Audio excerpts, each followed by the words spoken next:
athlete and yours truly, J.P. Bryce with Iron Company. In addition to being a national champion in 2 strength sports and an IPF world champion powerlifter, Marty is also a national and world champion team coach. So today, we recently put out an article on our website called Forged Passion, Lamar Gant.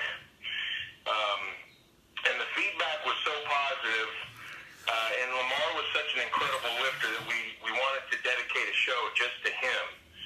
So today on Raw, we're going to talk about Lamar Gant and what an incredible lifter he was. And many of you may not know who he is or ever heard of him, but by the time we get done here, you're going to realize that he was really an incredible lifter that deserves a lot more credit than probably he's got in the past. So, anyway, Marty, let's talk about Lamar. Let's jump in. Indeed. Far away. So first of all, let's talk about his world titles. How many world titles did Lamar have? Lamar was born in 1957 in Denver. No, actually, I think he was born in Fort Collins. Lived in Denver most of his life. He won his 16 world titles spread over 17 years. There was one year that he, for whatever reason, he just didn't go. But he was easily the greatest little man in the history of powerlifting, and a good case could be made that he was the greatest powerlifter of all time. The way that powerlifting is scored is they have a formula that allows different weight classes to be compared one to another to determine the best lifter in a competition. And it's skewered so that the heavier guys have a bit of an advantage. I think a strong case could be made that you've got Ed Cohn and Lamar Gant, and everybody else is kind of a distant second. Lamar is definitely the greatest small lifter of all time. Ed is definitely the greatest larger lifter of all time. Personally, I don't think there's any need to compare the two because they were 2 totally different types. So, 16 straight world championships. His individual feats were incredible. He started out as a 123-pound lifter, and at 123, JP, he had a 314 raw bench and a 638 deadlift. Okay, and he lifted at 123 for I think the first 4 years of his career. Then he moved to 132. He picked up steam at 132 and became the first man in history to deadlift 5 times body weight when he pulled 660 weighing 130. No one's equaled that since. I don't think anyone's ever going to equal it. And again, keep in mind that these deadlifts, all of Lamar's deadlifts were done after world record level squats, right? This wasn't deadlift only competition, which is so popular nowadays. Nowadays, it's deadlift only competition. They have whippy bars and they use wrist straps. This was done, all Lamar's world records were done in competition, after squats, after benches. So it makes his feats all the more incredible. He eventually pulled 688 at 132, which is just mind-blowing. And he had a 352 bench at 132, no bench shirt. And maybe the most amazing is he had a 595 official squat and a 615 unofficial squat, weighing 130. And again, this is a guy who was pretty much built all wrong for squatting. So it's my opinion that his deadlift strength really came from his leg power, incredible leg power. Kind of got overlooked as everyone glommed onto his deadlifting, but he was a world record holder. Also, he was the first guy to hold world records in all 3 lifts at the same time. Squat, bench, dead, all 3 at the same time. So he was a force of nature. So, as amazing as all that is, I don't think you've mentioned that he had scoliosis. Oh, yeah. Well, yeah, actually, that was the thing that everybody glommed onto back in the day. He had scoliosis, curvature of the spine, and he also had very long arms. So everyone said, well, he's a genetic freak, and that's why he can deadlift so much. But there's a lot of people with scoliosis who can't pull world records, and there's a hell of a lot of people with scoliosis who can't squat or bench press world records. So yes, he had that condition. Yes, it was an advantage in the deadlift, but as much of an advantage as it was in the deadlift, it was a disadvantage in the squat. So I don't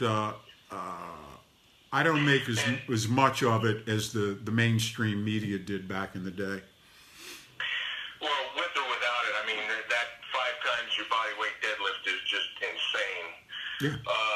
And what I found pretty interesting about that, too, is he's the only guy that I've seen wear a weight belt backwards.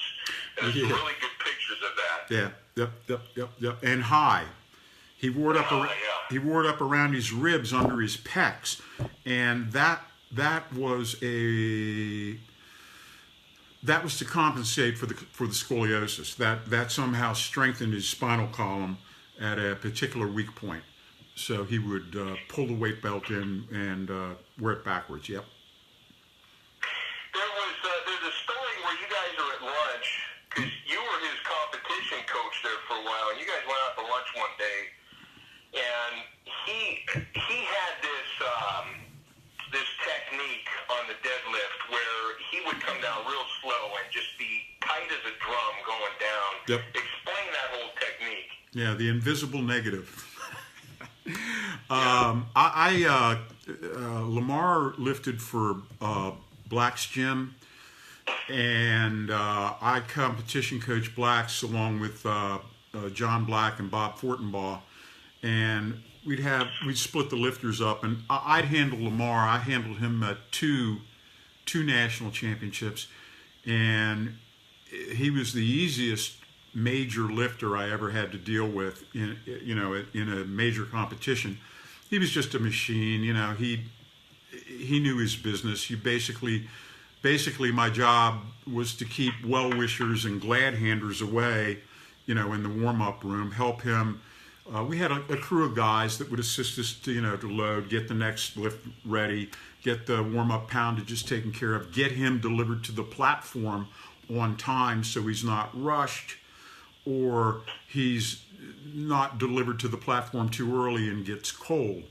In his deadlift, he had a really interesting technique where when he descended for one of his big deadlifts, he would be very slow motion, and he's lowering himself slow, and everybody's going, what's that about? Well, what he explained to me over lunch is, he said, in the bench press and the squat, you get a rolling start because you get to commence with the negative, right? So in the deadlift, you don't get that. And to make the deadlift like the squat and the bench press, you really should have two guys pick the bar up at the beginning of the lift, let you lower it, get the rebound, and that would make all 3 lifts the same in that you're commencing with the negative. Well, you don't have that in the deadlift. So Lamar said what I would do in order to recreate that negative tension is I would lower myself slow, tighter, tightest, grab the bar, keep the tension, bang, right? And he called it the invisible negative, which I loved as a writer. I was just like, oh, that's gold, Lamar. So he had me, we were at lunch one day, and he said, here, let me show you. So he jumped up from the table, and he said, come on over here. And he said, feel my back as I lower. So I put one hand on his left trap and my other hand on his left erector, and he started to lower. And we're standing next to the table in the middle of the cafeteria, and I got my hands in this guy's dress shirt. I don't know what people were thinking was going on, and he's lowering himself. They were the tightest muscles I've ever felt in my life. I mean, they were like granite. It was just unbelievable how hard his muscles were and how low fat he was. And again, as he lowered, you could just feel these muscles just bulging, right? And then at the bottom, when he got down, he started to vibrate, and then he sprung up, almost hit me in the face with his head, and it was like, oh, I get it. So that was his way to create a negative out of thin air. Yeah, there's some really good examples on YouTube of that. You can see Lamar Yes. on there. Yes. Deadlifting, and he's wide-eyed, and like you said, is getting ready for his deadlift. He's wide-eyed, and he lowers himself down slow, just like you're saying. You see all that on YouTube, so it's very interesting to watch. The guy was just an incredible athlete. And a really hard trainer. Now, obviously, he was a lifetime drug-free guy, as a lot of the lighter guys were. The steroids were not as important for the smaller guys as they were for the bigger guys. But he was a tremendous volume trainer. He trained a lot, and he trained heavy, and he trained often.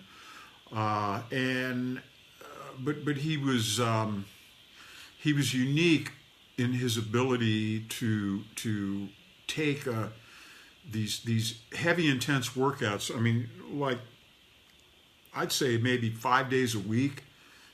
He was hitting it hard in the gym, hard and heavy.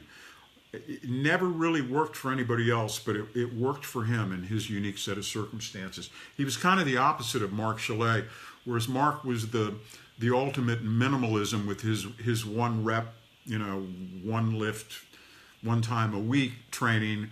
Lamar was the opposite in that he trained a lot, but also Lamar came up in the 70s when everybody trained a lot more. We reduced our training in the 80s. We reduced it further in the 90s, but in the 70s when he came up, guys were squat, benching, and deadlifting 3 times a week. Do you know if he ever experimented with minimalism, especially with hanging out with you and the crew out there? He took advice from no one. He held his own counsel. He was a bit of a loner. He never seemed to be able to. He didn't have a lot of money. Let's just say that he seemed like he had to struggle to make these trips. For many years, the Federation paid the way of the lifters to the national and world championships. The USPF would pay the way of returning champions to the nationals, and the USPF would also pay the way of the members selected for the world team.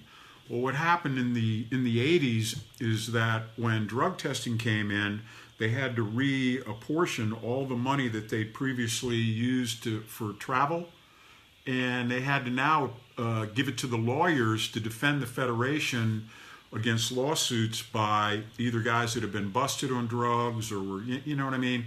So all of a sudden the travel fund was depleted, and it ended up in the hands of the lawyers defending the Federation against drug lawsuits and all that. So all of a sudden, as pathetic as it is, U.S. lifters had to pay their own way to world championships. Does that suck or what? Yes, absolutely. So, and he, he was just. It always seemed like he was tight for money, and it was just a damn shame because here's a guy who was undeniably the best in the world at something, and yet he never received any kind of compensation, and apparently he couldn't get any traction in the fitness industry because they didn't know how to handle him. He should have made a fortune training people, but that just, I don't know, it just never worked out. What he could have done with an Instagram page, huh? What's Instagram?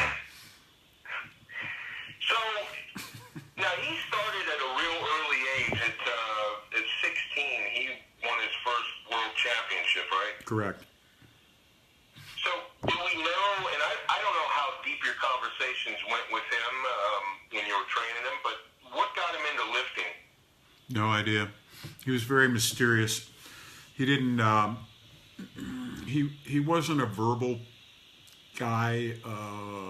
I mean, he was, but he wasn't. It was, he was from Denver. We didn't really know too much about his personal situation. I think he trained alone. I don't know. I never knew of any guys that he trained with. Most of us came out of crews. You had these chalets in D.C. and blacks in Ohio, and you had the West Coast guys, and guys would tend to cluster together at the national level and train together. But Lamar was just sort of onto himself, Well, whatever he was doing, it absolutely worked, so you can't necessarily argue with that, I guess. I always thought he was sort of like the Wilt Chamberlain of powerlifting, in that it seems like a weird analogy, because Wilt was a 7-foot guy back in the late 50s and 60s, but Lamar just was he was a brother from another planet, man. He had unbelievable natural genetic gifts, and then he found the right sport at the right time, right? He found powerlifting. We were so lucky that, however it happened, that he got into our sport at such an early young age, because he was. I don't know if anybody's ever gonna beat his deadlift records. I don't know if they'll ever beat his squat records, to tell you the truth. I mean, I'm talking, legal below parallel squats, and and I tell you, 352 raw bench press weighing 130 is nothing to sneeze at. No, it's not. I mean, that's pretty incredible all in itself. I mean, and the guy he was tiny. I mean, he was a tiny person. A couple of years they would invite in the top powerlifters in the country in an invitational, and there was a guy that Fred Hatfield and Jeff Everson were training named Joe Bradley, and Joe was a convict who had been released, and Joe was 4'11", and at 130 pounds squatted 650 and benched 402. He was the lightest man in history to ever bench 400 without a shirt, and he was the first man in history to bench press triple body weight. So he showed up at the World Series of Powerlifting and beat Lamar. And Lamar was just like, he was just like gobsmacked. It was like, what? Where did this guy come from? Joe kind of faded away, but Lamar's best lifting happened after that. I mean, it was like, Joe really caused Lamar to kind of take his training to the next level. I think if Joe hadn't showed up on the scene and given him that little drubbing, I don't think you would have seen those all-time great lifts, which happened later in his career. So it was. Kind of fired up. I always thought of it like Ali Frazier, right? I mean, it was incredible. And when Joe beat Lamar, I mean, that sent shockwaves. I mean, people were like that. That can't happen. I think, unfortunately, Joe I think he might have fallen back into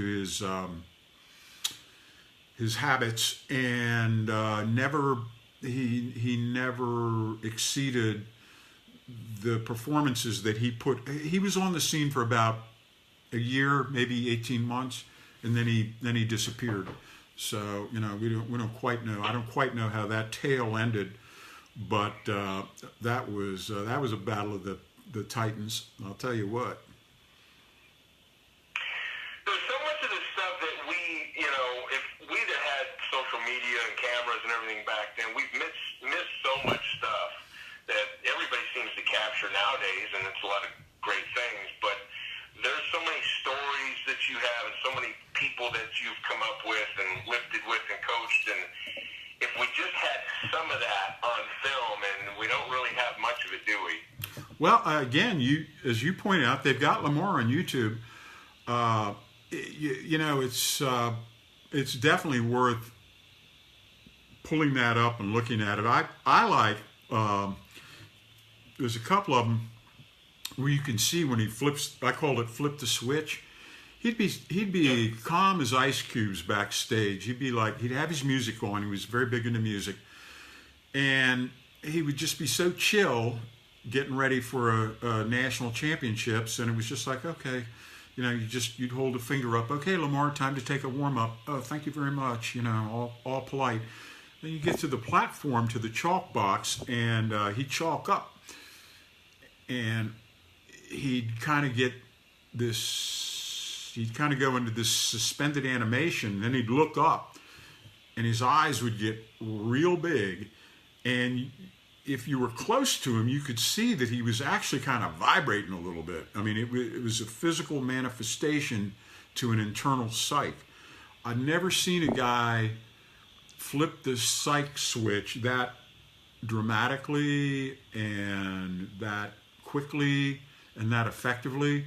And he went from like librarian Lamar to psycho killer Lamar in like bang, like that. He'd go out, he'd make the lift, and then as soon as he make the lift, he'd flip the switch again and go back into chill mode. It was amazing. He didn't do a lot of celebrating. He wasn't a glory hog. He wasn't.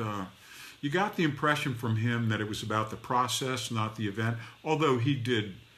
I'm sure that going to the nationals and certainly the worlds was probably a very high point in his life. But if you go to YouTube, also there's a good video of an interview with him, and he sits down with this gal and interviews him, and he's like you said, he's a real chill dude. He's very humble. So that's also good to check out too if you have time. I haven't seen that. I wonder who it was. I wonder if she asked any good questions. Do you know how long ago it was? It was a while back. It might have even been from the day, right? Would that have been early '90s, late '80s, or something? Yeah, he was retired, I think, by '91. I think he was all done by '91. And again, he could have gone on. He could have won 10 more world championships. He wouldn't have lifted. Even if he had been off 30%, he still would have won world championships, right? Nobody could beat him. Not even close. Does anybody know where he is? I mean, you lost touch with him, right? I never really had touch with him, to tell you the truth. I'd see him at the Nationals, that was it. No, I don't know that anybody ever had a lot of contact with him. Not to my knowledge, not my circles. I traveled in a lot of big circles, and I never knew anybody who said, "Oh yeah, we just saw Lamar." He was a great dancer too. He at a lot of times at the Nationals and the Worlds after the competition, particularly at the Worlds, they'd have a banquet, and he could get down on the dance floor, brother. Let me tell you, and those European women loved him. Trust. I bet they did. Yeah, that's all you need to know. and how many world records was that? 71? Oh, no idea. I wouldn't know how to compute that. It'd be a hell of a lot of them. And again, I think there's only one guy who's pulled over 600 in the 132-pound class, and that was in a deadlift only competition. Right? That didn't include the other two lifts. No. And this is, what's this, 35 years later. I think as humans we're kind of tapped out. You see a lot of these all-time lifts that it looks like no one's going to exceed them. Even in Olympic lifting, you look at Taranenko's, I think it's 588. He set the 588 clean and jerk record like in off the top of my head, I'm going to say like 84. And everybody thought, 600's just right around the corner. And now it's 30 years later, and no one's exceeded the 588. Alexiev did. Exactly. We've spoken about this before. I mean, the humans might be maxed out or almost maxed out as far as I think so. Strength goes. I mean, the gear gets better and better, so guys are still going up. But I mean, natural raw strength, we're probably about almost tapped out, aren't we? You look at a guy like the 198-pound snatch record was set by the Bulgarian, the training and everything. I think there's just limits to how much the human physiology can lift, and until somebody cracks the genetic code and they start creating like Andre the Giants, in a laboratory, which will happen.